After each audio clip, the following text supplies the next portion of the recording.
Donald Trump is panicking as a U.S. plane was shot down in the Middle East. Let me repeat that. A U.S. plane was shot down in the Middle East. Also, 2 nuclear facilities in the Middle East exploded. Ben Mickles opens the segment by immediately throwing viewers into a tense and chaotic situation, claiming that a U.S.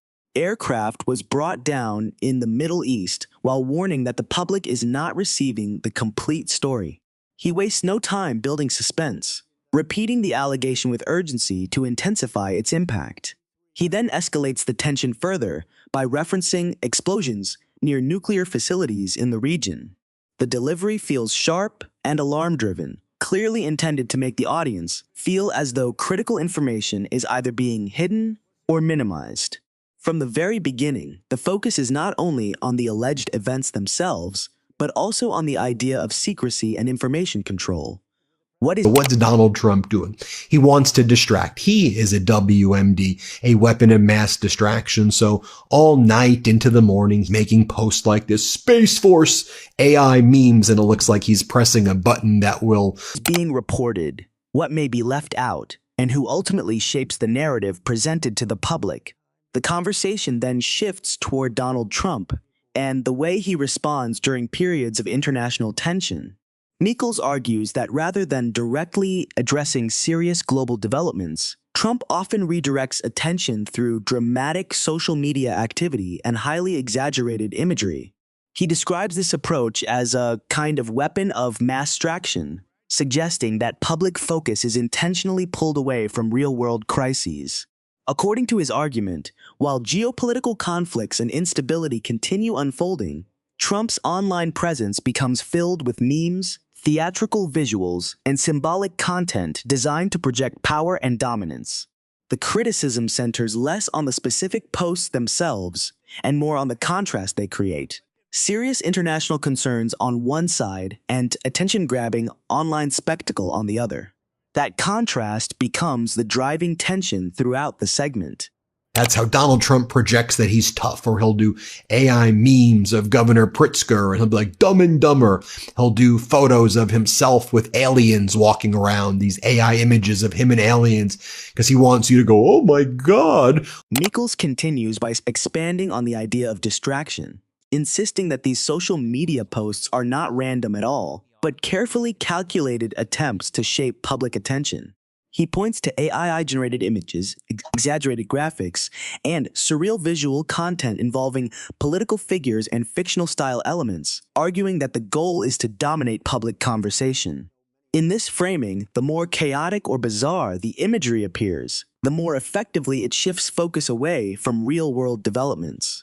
The underlying suggestion is that this communication style is deliberate rather than accidental, forming part of a larger strategy built around controlling attention and dominating the media landscape.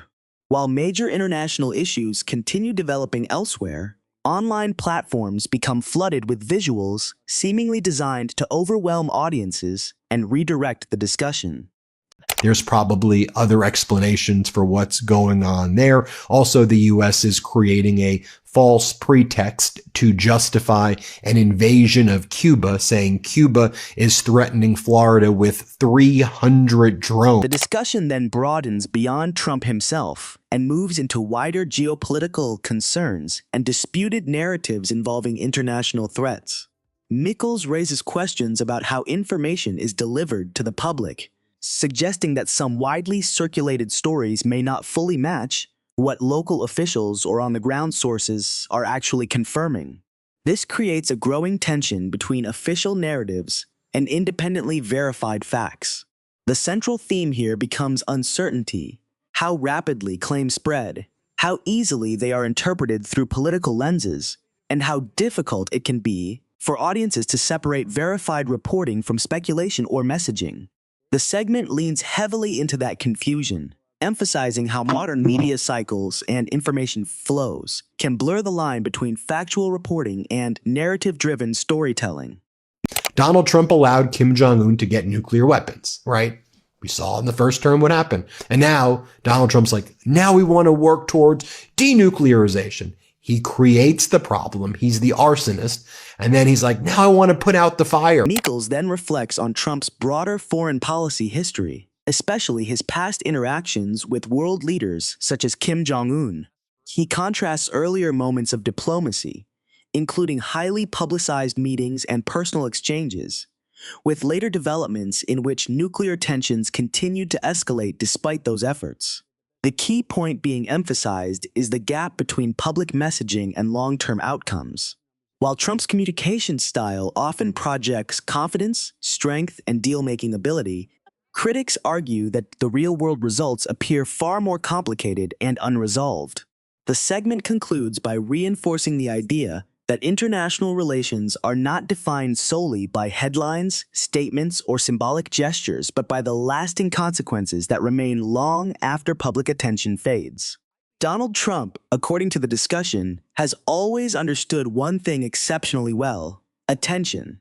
Whether through speeches, controversial moments, media headlines, or social media activity, he consistently finds ways to remain at the center of public conversation. Supporters often interpret that as confidence and leadership, while critics view it as distraction and spectacle. Yet regardless of perspective, one recurring pattern continues to surface again and again.